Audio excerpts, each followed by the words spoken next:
Okay, what is your name and your spouse's name? My name is Tim Gaudin, and my spouse's name is Suzanne Gaudin. When did you get married? Oh, that's a hard one. August 18th, 1990. How long have you been married? Well, if we're doing the math right, that would make this year 24 years, yes. In August. 24 years in August. 23 and We're change excited right now. about next year being 25. That would be pretty cool. Because we got to go on a trip away from you kids. To celebrate. That's what my parents are doing. Yeah. Right. How did you meet? We met at a party at Sue's roommate's house. Okay, and see, this is the story. This is why it's going to take a while. Because when we met, he used to help with the teen group in Athens, Georgia. And my roommate used to help with the teen group in Atlanta, Georgia. And the priest from Atlanta, Georgia went to Athens, Georgia and asked both of them if they would help to work on the teen group in Athens, Georgia. And a retreat, right? Yes, and they both agreed. And I was started teaching. No, I was still in school, but I was at the end of school. We were both seniors. We were, at the I University mean, of I was Georgia. working, I was student teaching and Yeah. stuff like that. It was really a busy time, so I didn't hang out with them much. But slowly, I started hanging out with her group of friends, and he was in her group of friends because they were always at my duplex planning a retreat or a activity for the teens or whatever. So they were always there. And eventually I started hanging out with them. What have been some of the most memorable moments in your marriage? Well, the birth of both of our children, I say the usual, right? right? Two But- children. I think, Bought a I was waiting for house. that answer. yeah, no, I mean, I think that, we moved a lot together. And I think that gave us some strength. We started in Athens, Georgia, and he moved to Chicago to go to grad school. And I moved up to Chicago. And from there we went to Massachusetts. And then from there we came to Chattanooga. And so we went through many stages and the beginning of many different jobs. And I think that was, like, all of those were memorable. And there's the little dog. You have 2 dogs, 2 beagles, a guinea pig, and 2 children. Children last. After the guinea pig and the dog. Of course. But I also think we went on a really, really cool trip to Belize Yeah. several years ago, and that was very memorable. That was one of the highlights that anytime things are rough, that was just a really great week. It was just a really very, very laid back, got to just, it's different than going to Europe where you have a schedule or something. We just got to hang out and talk, snorkel, see That all word was kinds. snorkel, by the way. Yes, see all kinds of neat things. I mean, it was so nice. It was just, that was a good week. That was a good week. That was a really good week. That was memorable. What are some of the highlights you have experienced in marriage? Belize was a highlight. Well, we like to travel together, so we have been lots of places besides A Belize. whole lot of places. We've been to Europe together twice. Mhm. We've been to Belize, to Key West. We've been To the to Bahamas twice. the Bahamas twice. And it's fun to take the kids with us. Actually, it was really fun last year. We did our honeymoon in the Yes. Bahamas, and then we got to take our children to the same island that we went to on our honeymoon 16 years later, I guess. which was really a lot of fun. Everything was a lot different in every sense of the word. Wouldn't it be 21 years later? No. Is it? Oh yeah, 21 years later. I'm sorry. Yes, right. That's Thanks, correct. math major. Whatever. Yes, it's 21 years later. Yes, it's very different in lots of respects. What are some of Lots the of fun. What are some of the difficulties you've experienced in marriage? Well, we have 2 children, so Hurtful. I think that one of the difficulties was when Thomas first came, I quit work and we were living on one income, and money was very tight. Money's been tight almost our entire marriage. Yep. And I wasn't sure we could afford for me to stay home from work. And we had to plan when we were going to buy socks. We had to plan what meals we had, because if we made lasagna, it cost too much with all the ingredients. And I remember this is the silliest thing, there are 2 things that really stood out in my mind that just was like God telling me that we were okay and we were going to be okay. And one, we were having a play date with all kinds of moms and kids coming over, and I was worried about the house, and I couldn't buy anything or do anything to make it better because we didn't have the money. And I remember your dad coming home and me saying, I was just upset, we just don't have any money, everything looks bad. And I said, doormat's so awful. And the doormat itself was not a big deal, but the idea that even that was bad. And he said, do you need a doormat? And I said, well, it'd be nice. And he said, I got a doormat in the mail today at work. And I was like, you got a doormat in the mail? And he said, yeah, it's the strangest thing. I gave money or ordered something from one of these environmental places, and they sent me this environmental friendly doormat. You want it? I was like, yes, I want the doormat. And so I thought, okay, if doormats come in the mail, then we're going to be okay. And then another time I was really, really stressed because the car had broken, and we needed like $534. And there was no way we had $534, and I was just so upset, and I just couldn't figure out where we were going to get $534. And like just a couple of days later, we got a check for like $540 in the mail. One of the places that I worked had closed down in Chicago, and one of my colleagues, for how many years? 5, 6 years? It had been a while. Had been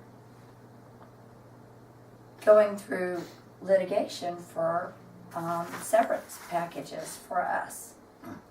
And we got the check in the mail, and even though it was years later and we had already moved from Chicago to Massachusetts and to Chattanooga, she had kept up with where I was, and it came in the mail at the exact same time that we needed that money to fix the car. And so money has been hard. When Ellie was born, she got really sick at 3 days old, and we had to have her in the hospital for a week, and they had to do 2 spinal taps, and they had to do IVs. They put an IV in her head. They shaved her head. It was so scary. So scary. It's very pathetic looking too. It was really hard. And anytime that there's a big illness, it's hard. We've had some really big illnesses and some stressful times. So between illness and money, we've had some really, really trying times, but somehow it's always worked out. No, I think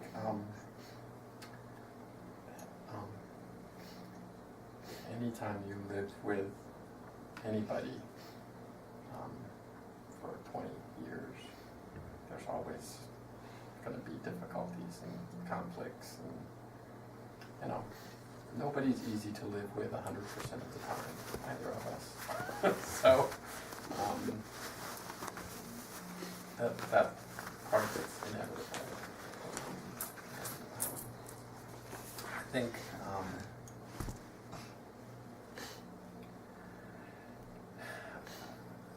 I think one of the things that you learn through the years is sort of the difference between loving someone and being in love with them. And marriage is really a whole lot more about the latter than the former. Being in love is nice, and it kind of comes and goes. Sometimes you have that, and it goes away for a while, and it comes back. But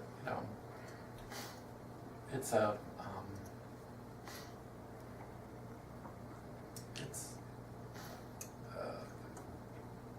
marriage, I think, ultimately is a tremendous opportunity to learn about yourself and what your own faults are, and to learn how to be support for someone throughout their whole lives. So I think it's good for the soul. All right, the next question, we'll start with Mrs. Gaudin first, and then move on to Mr. Gaudin. Why does she get to go first? Ladies first. How did you know that he was the one? Well, he wasn't the one at first. He was just a friend. And I was in Athens, Georgia, and he was going to grad school, and the whole group was really close. Everyone in that group were really, really, really good friends. And we were all sad that Tim was leaving. And he moved away, and we all went up to see him on the weekend a couple of times, and that was really cool. But as time evolved, I wanted to talk to him. And it was before Skyping and before email and before computers and texting and Snapchat and everything. And so Ancient Ford phones with cords on them. we talked once a week. When my roommate wasn't around, we talked for a couple of hours. And then it was a couple of times a week. And then we started writing each other and sending each other cards.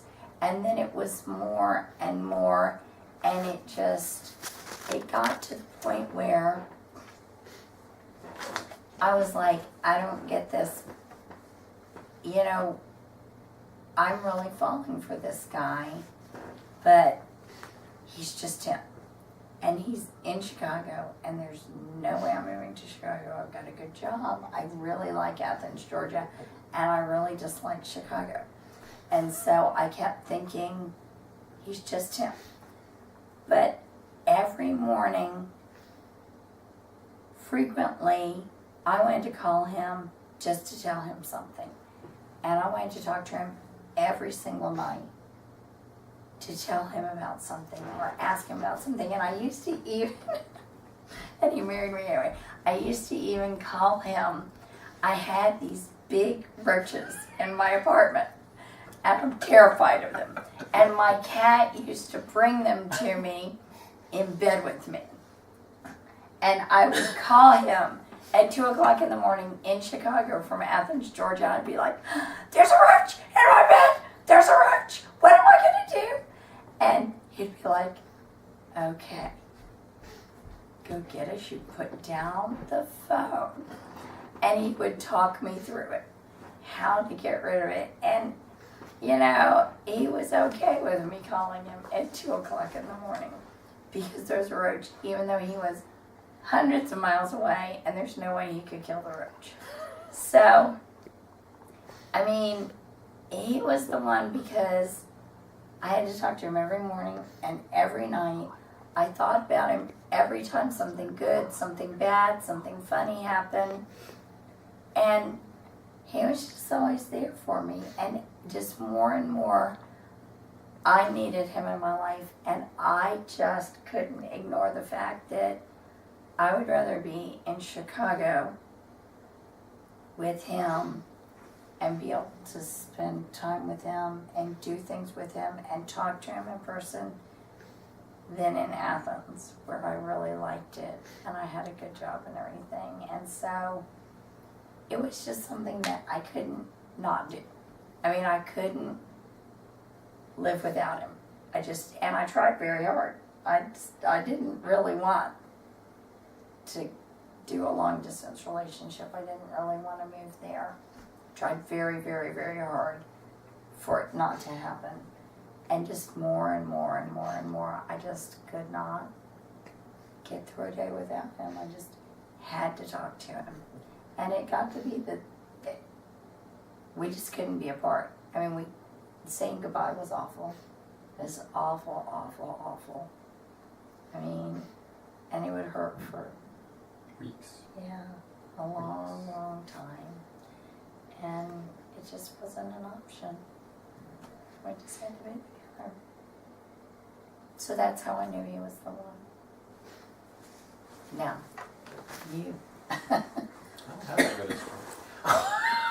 Yeah, you do. I liked her a long time before she liked me, though. I kind of liked her from the first time I met her. I'm not exactly sure why. Something about her smile, her spirit, and her passion for helping other people. You know, when I met her, she was studying to be, she was doing student teaching in special ed. The first spring that I knew her, she was working on planning a summer camp that she was running out of college for mentally handicapped children on her own. This summer camp, well, there was the one at Bishop Park. Was that in the summer? Yeah. Because then you did the one at Fort Yargo too. Yeah. Was that a separate one? Was that the same summer? It was, Or was it 2 summers? the beginning of the summer we ran a day camp. Yeah. And then it turned into a residential camp Right. the last few weeks of the summer, and that was at Right. Fort Yargo. So it was the same camp, but it was in 2 locations, and one was residential, which was really, really hard. Yeah. And one was day, which was also hard, not near as hard as the running. So I spent a long time sort of quietly trying to encourage her to like me. It worked. Yeah. Wasn't always a very easy thing. So I remember going over to I was her. very focused.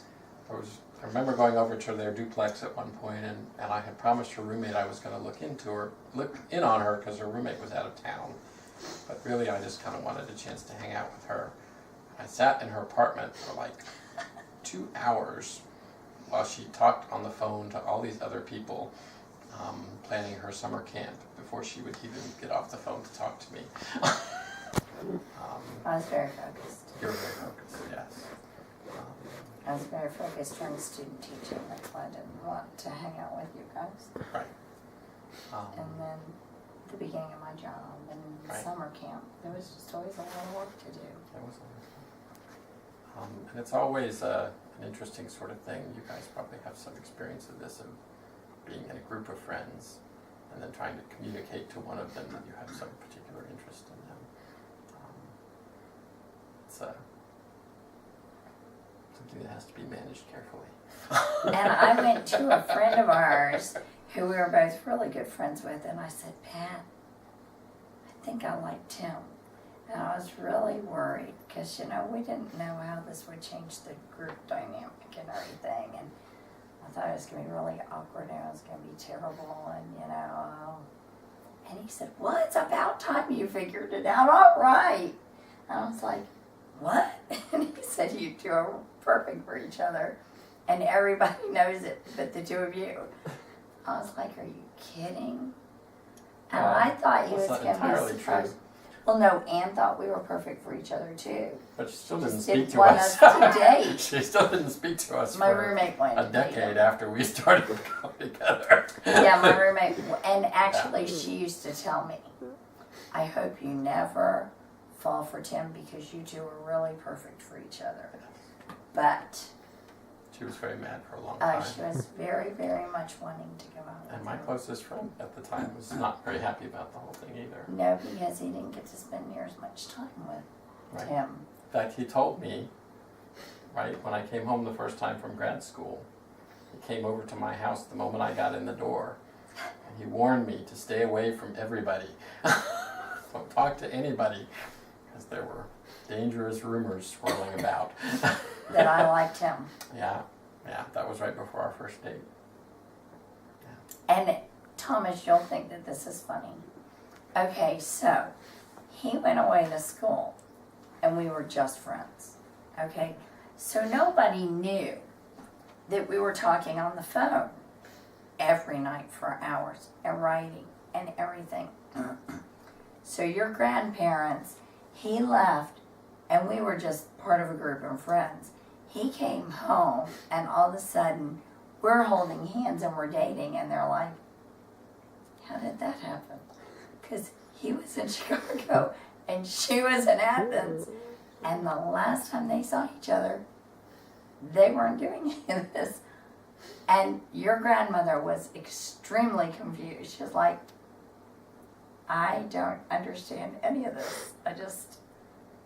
This is really weird. How in the world could this have happened?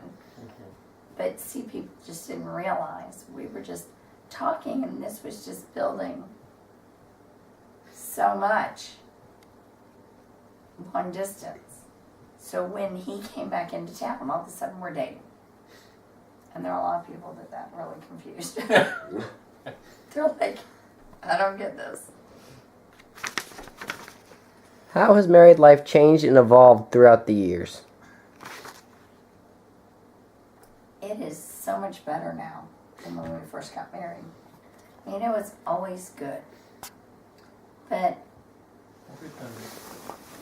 We've been best friends for a long time. yes, we've been best friends ever since we became good friends. But to have a history together,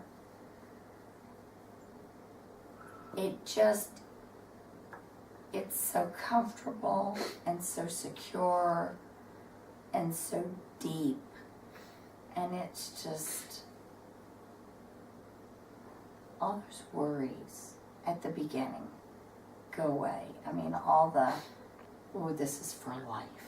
Oh my gosh, this is huge. Yeah. You know, am I making the right choice? Oh my gosh, all that's gone.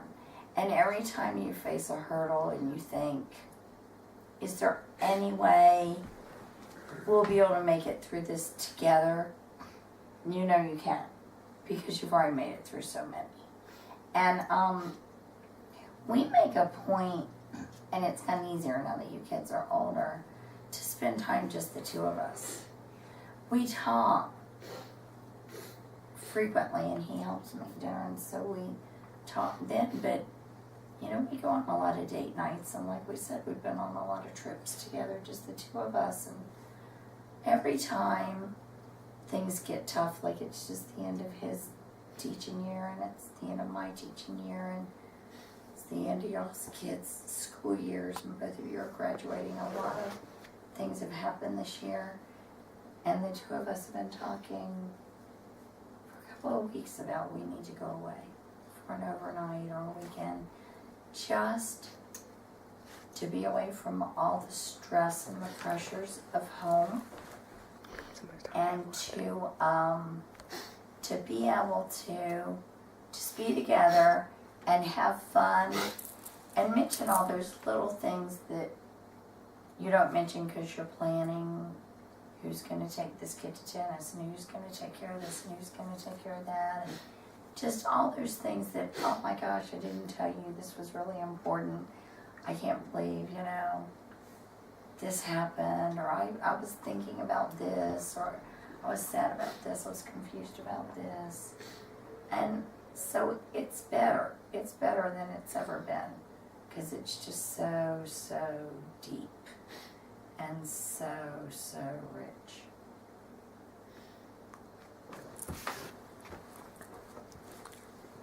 What role has faith played in your marriage? Well, I talked about the doormat. Doormat was a big thing. I just kept saying, God, I really, really believe that I should be home with this baby. And I don't know, God has just blessed us in so many ways, and we've gone through so many struggles lately, and I just know it's going to be okay. There was a funny thing about our wedding. There were several funny things about our wedding, but one of the funny things is that it turned out that even though we never knew each other as young people, we met at the University of Georgia. We actually grew up within a few miles of one another in Atlanta, in this Catholic community. Which, being Catholic in Atlanta, it's a pretty small world, and so especially back then, right? And so it turned out at our wedding that there were all of these people that knew each other, that had been invited by one family or the other, but we didn't know that they knew each other, right? Or they ended up on both wedding lists independently. Right, his mom would say, okay, let's go over your list. And I'd say, I've got the Hernandezes. And she would say, okay, what are their names? Well, Kitty and, Gary. No, they're on my list. Okay, I've got them down. And I'm like, no, they're on my list. And this kept happening. Wait a minute, are you kidding? I didn't know you knew how do you know the Hernandez? And this just kept happening over and over again, that so many of their guests were my family's guests too. And we didn't know it. Sue and my sister played in the same soccer league, it turned out, when they were kids. We didn't know that. Played against each Sue's other. mother and my mother took the same belly dancing classes at the YMCA. God. And went on the same Crescio. Right. So they must have Worked on the past one same another. kitchen teams. That didn't know each Worked other. on the same Crescio teams out at the monastery. But- and your dad and my dad did Crescio at the same time. Right. And the reason I bring it up, I think that we've been really fortunate in our marriage, although we didn't sort of plan it that way, that we were raised with a lot of the same values. And so some of the things that I think cause people... We had the same childhood, basically. Yeah. We just didn't know it. I think a lot of the things that cause people conflict in marriage, because when they come from different backgrounds and, I don't know, just sort of basic assumptions about who's going to do what and how your life is going to run and how you're going to take care of your children and what sorts of things are important in your marriage. I think those are a lot of things that we ended up sort of starting out in basic agreement on. And so we haven't had a whole lot of conflicts in that regard, And, I don't know, everything from, it's not necessarily that everything in our marriage stems from faith, but we're both raised in very strong faith communities. We met because of a retreat. And then we met because of a youth program. And then we stayed friends. And, all of our friends in Chicago, you had friends from your department, from work, but a lot of our really, really, really close friends were from the church, because we were involved in this really great young adults group.